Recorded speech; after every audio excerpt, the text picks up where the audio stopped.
Peacemakers of Christo. நீ நம்பினவர்கள் நல்லவர்களா, இல்லை வெள்ளை அடித்த கல்லறைகளுக்கு ஒப்பானவர்களா? மத்தேயு சுவிசேஷம் 23வது அதிகாரம் 27வது வசனத்திலே, வெளிவேடக்கார மறைநூல் அறிஞரே பரிசேயரே, ஐயோ உங்களுக்கு கேடு, ஏனெனில் நீங்கள் வெள்ளையடித்த கல்லறைகளுக்கு ஒப்பானவர்கள். அவை புறம்பே அழகாக தோற்றமளிக்கின்றன, அவற்றின் உள்ளேயோ இறந்தவர்களின் எலும்புகளும் எல்லா வகையுமான அழுக்குகளும் நிறைந்திருக்கின்றன. ஜெபிப்போம். என் அன்பு நேசரே, கர்த்தாவாகிய கர்த்தாவே, உம்மை துதிக்கிறோம், மகிமைப்படுத்துகிறோம், வாழ்த்துகிறோம், வணங்குகிறோம் சுவாமி.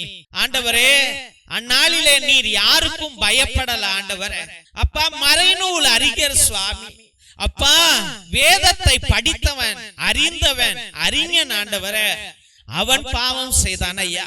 பரிசேயன் பாவம் செய்தான் ஆண்டவரே, சதுசேயன் பாவம் செய்தான் ஐயா.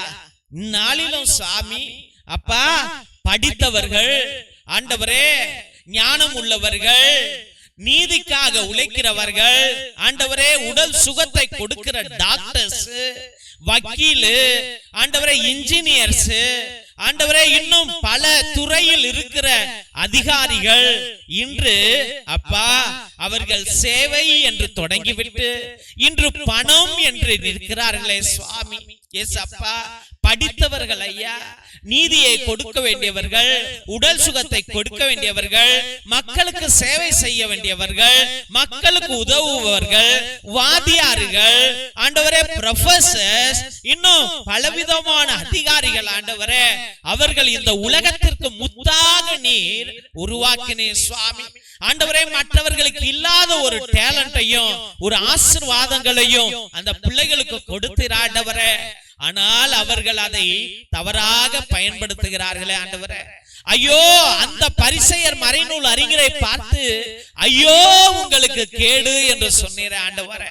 அப்பா, இந்த அதிகாரிகள் ஆண்டவரே, இந்த அரசு வேலை செய்கிறவர்கள், இந்த உயர்ந்த இடத்தில் ஆண்டவரே சேவை செய்கிறவர்கள், அப்பா வெள்ளை அடிக்கப்பட்ட கல்லறைகள் என்று சொன்னீரே ஆண்டவரே.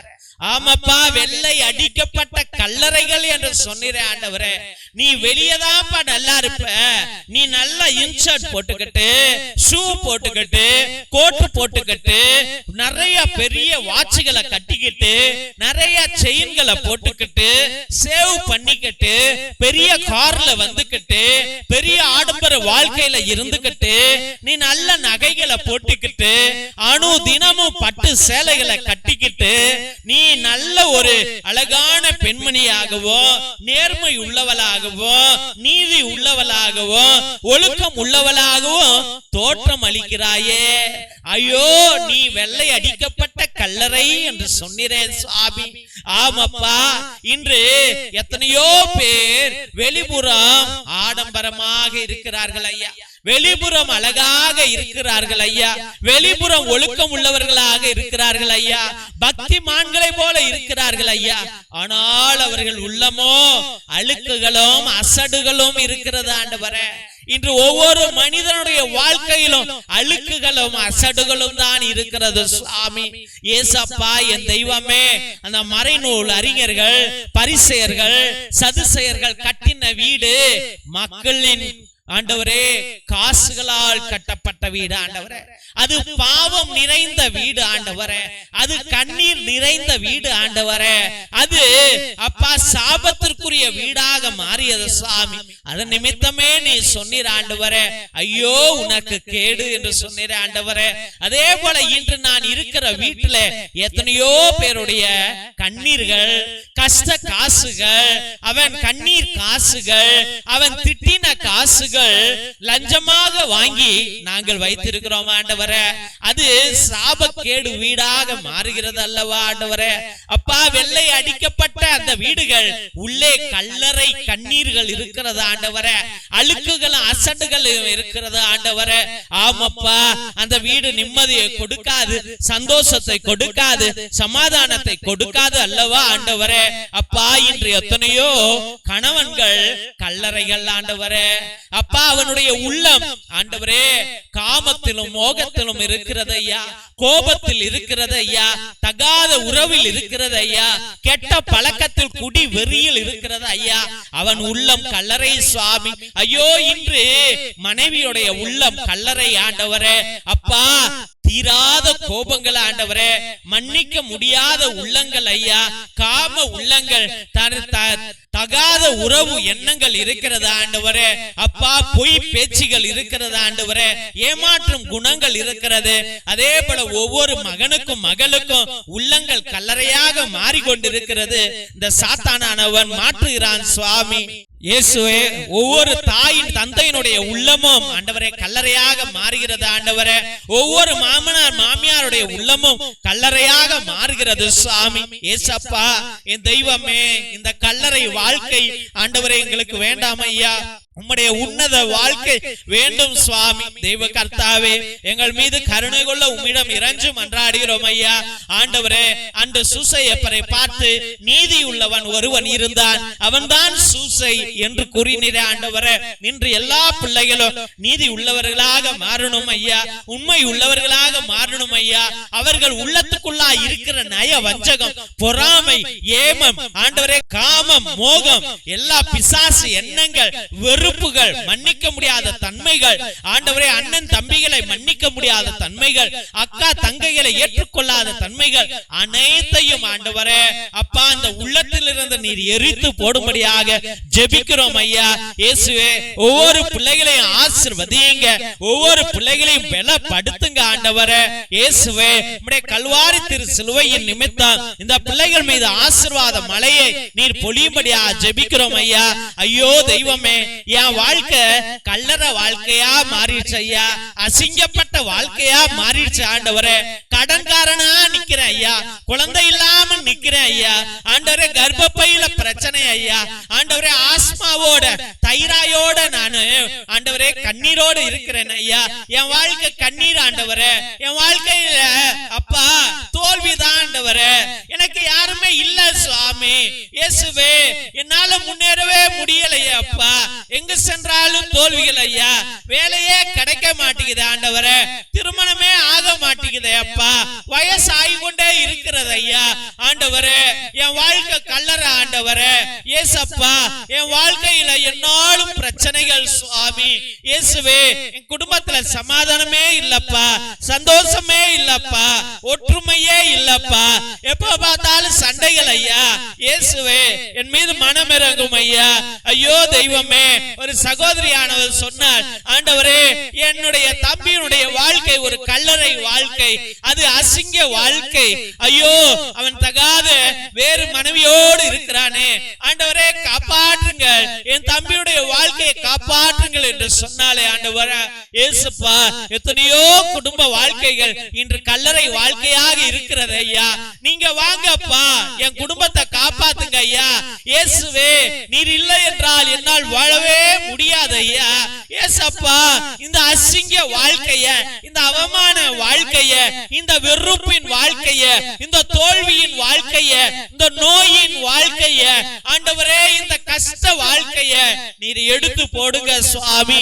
ஏசப்பா, என்னை சுத்தம் செய்யும், என்னை காப்பாத்தும், என்னை கழுவும், என்னை ஆசீர்வதியும், என்னை அரவணைத்துக் கொள்ள உம்மையே பற்றி கொண்டு அப்பா, உன் மடியிலே தூங்குகிற பிள்ளையாக என்னை வாழ வைப்பீர் என்று முழுமனதோடு ஜெபித்து அருமையான பிள்ளைகளை உம்முடைய பரிசுத்தமான கல்வாரி பாதத்திலே சமர்ப்பித்து ஜெபிக்கிறோம் எங்கள் ஜீவனுள்ள நல்ல பிதாவே. ஆமென், ஆமென், ஆமென். சிலுவை ஆசீர்வாதத்தை பெற்றுக் கொள்வோம். தந்தை ஆசீர்வாதத்தின் திருசிலுவை, திருசிலுவை உனக்கு வெளிச்சமாய் இருக்கிறது. நரக சர்ப்பம் உனக்கு அதிபதியாக வேண்டாம். சாத்தானே அப்பாலே போ. அபத்தங்களை இப்பிள்ளைகளுக்கு போதிக்காதே. நீ கொடுப்பது தீது, நீயே அந்த நஞ்சை உட்கொள். நற்கருணை ஆசீர்வாதத்தை பெற்றுக் கொள்வோம். எல்லாம் அல்ல இறைவன், தந்தை, மகன், தூய ஆவியார் உங்களையும் உங்கள் குடும்பத்தாரையும் ஆசீர்வதித்து வழி நடத்தி காத்திருள்வாராக. ஆமென், ஆமென், ஆமென். இயேசுவில் அன்பார்ந்த சகோதர சகோதரிகளை, ஒவ்வொரு நாளும் மதியம் 3 மணியிலிருந்து 5 மணி வரைக்கும் தேவனோடு ஒன்றித்து ஒவ்வொரு பிள்ளைகளுக்காக ஜெபித்துக் கொண்டிருக்கின்றோம். உங்களுடைய கருத்துக்களை கீழே இருக்கிற வாட்ஸ்அப் நம்பருக்கோ இல்லை லைவ் சாட் மூலியமாக கூட நீங்கள் உங்கள் கருத்துக்களை அனுப்பலாம். உங்களுக்காக ஒவ்வொரு மணி ஜெபத்திலும் ஒப்பு கொடுத்து உங்களுக்காக ஜெபித்துக் கொள்ளப்படும். உங்களுடைய திருப்பலி கருத்துக்களை நீங்க வாட்ஸ்அப் மூலியமாக அனுப்புங்கள். இதே நம்பருக்கு, கீழே இருக்கிற நம்பருக்கு உங்களுடைய கருத்துக்களை அனுப்பிவிட்டு அதே நம்பருக்கு கூகுள் பே மூலியமாக 100 ரூபாய் கட்டும்படியாக அன்போடு வேண்டுகிறோம். தெய்வ பிள்ளைகளே, ஒரு சில பேரு ரொம்ப நாள் கஷ்டமா இருப்பீங்க, ரொம்ப வேதனையில இருப்பீங்க. அவர்கள் 1 திருப்பலியோ 3 திருப்பலியோ 5 திருப்பலியோ 7 திருப்பலியோ 9 திருப்பலியோ 12 திருப்பலியோ 33 திருப்பலியோ 77 திருப்பலியோ, உங்களுடைய கருத்துக்கள், உங்களுடைய பாரம் எப்படி இருக்கிறதோ அதை பொறுத்து உங்களுடைய கருத்துக்களை அனுப்பி திருப்பலியை நிறைவேற்றும்படியாக, நேர்த்தி கடன் செய்து கொள்ளும்படியாக அன்போடு வேண்டுகிறோம். ஒரு சாமியார் 2 மணி நேரம் உட்கார்ந்து எல்லா ஜபங்களையும் அவரே சொல்லி அதே ஒரே ஸ்பிரிட்டோட, ஒரே ஆத்மாவோட, ஒரே சக்தியோடு உங்களை இந்த பலிபீடத்தில் சமர்ப்பிக்கிறேன் என்றால் கடவுள் வானக தந்தை உங்கள் மீது எவ்வளவு கருணை கொள்வார் என்பதை நீங்களே புரிந்து கொள்ளுங்கள். மற்றும் தெய்வ பிள்ளைகளை, நீ ஒரே ஒரு உதவி கேட்கிறேன். என்னவென்றால், இதை பார்க்கிறவர்கள் தயவு செய்து சப்ஸ்கிரைப் பண்ணுங்க, அந்த பெல் பட்டனை அழுத்துங்க. உங்களுடைய கருத்துக்களையும், இந்த பிரேயர் நல்லா இருக்குதா, நல்லா இல்லையா என்று கூட நீங்கள் சொல்லலாம். அப்படியெல்லாம் நீங்க சொல்லும் போதுதான் எங்க ஃபாதர்ஸும் இதை ஆர்வப்படுத்தி உற்சாகப்படுத்தி இன்னும் நல்லா செய்யுங்க ஃபாதர் அப்படி என்று சொல்வார்கள். இல்லை என்றால் பிள்ளைகளே, இது யாரும் விருப்பப்படல ஃபாதர், நிப்பாட்டினுங்க என்று சொல்வார்கள். இவ்வளவு கரண்ட் பில்லு, இவ்வளவு computer bill, camera bill, net bill எல்லாம் வேஸ்ட் ஆகி போயிடும், எல்லாத்தையும் நிப்பாட்டிட்டு போயிடும். அதனால உங்க கையில ஒப்பு கொடுக்கிறார் ஆண்டவர். இதை உங்களுடைய வாட்ஸ்அப் ஸ்டேட்டஸ்ல வைங்க, பேஸ்புக்ல வைங்க, வாட்ஸ்அப் குரூப்ல இதை பகிரும்படியா அன்போடு வேண்டுகிறோம். மற்றும் தெய்வ பிள்ளைகளே, நாங்கள் எத்தனையோ ஏழை எளிய பிள்ளைகளுக்கு, அனாதை பிள்ளைகளுக்கு, உடல் ஊனமுற்ற பிள்ளைகளுக்கு உதவி செய்து கொண்டிருக்கிறோம். உங்க பிள்ளைங்க பயன்படுத்தின பழைய டிரெஸ்ஸுகள் ஏதாவது இருந்தால், ட்ரௌசரு, டிஷர்ட்டு, பேண்ட், ஸ்வெட்டரு, இது போல ஏதாவது நிறைய பொருட்கள் வச்சிருப்பீங்க, சுடிதார் அப்படி எல்லாம் வச்சிருப்பீங்க. அது ஒருவேளை உங்களுக்கு பயன் இல்லாமல் இருந்தால் எங்களுக்கு அனுப்பினால் நாங்கள் ரொம்ப சந்தோஷப்படுவோம். எங்க பிள்ளைகளுக்கு அது உதவும் என்பதை அன்போடு தெரிவித்துக் கொள்கிறோம். இன்னும் ஏதாவது காசு உள்ளவர்கள் இந்த ஜபத்துல நீங்கள் ஈடுபட்டு இருந்தால், தெய்வ பிள்ளைகளே, உங்க பேரால எங்க பிள்ளைகளுடைய குடிசைகள், எங்க மக்களுடைய குடிசைகள்ல கரண்ட் கிடையாது, ரோடு கிடையாது, வசதிகள் கிடையாது. ஒரே ஒரு சின்ன குண்டு பல்பு, சோலார் பல்பு உங்களால முடிஞ்சா ஒரு 2-3 வாங்கி எங்களுக்கு கொடுங்கள். உங்க பேரால ஒரு 2-3 வீட்டுல விளக்கு எரியும் என்பதை அன்போடு தெரிவித்துக் கொள்கிறோம். மற்றும் தெய்வ பிள்ளைகளை, மிரக்கல் ஆயில் எவ்வளவோ நோய்களையும் வலிகளையும் அகற்றி கொண்டிருக்கிறது. அதை நீங்களும் வாங்கி பயன்படுத்துங்கள். நிச்சயமாக கச்சிதமாக எழுதி வேணாலும் கொடுப்பேன்.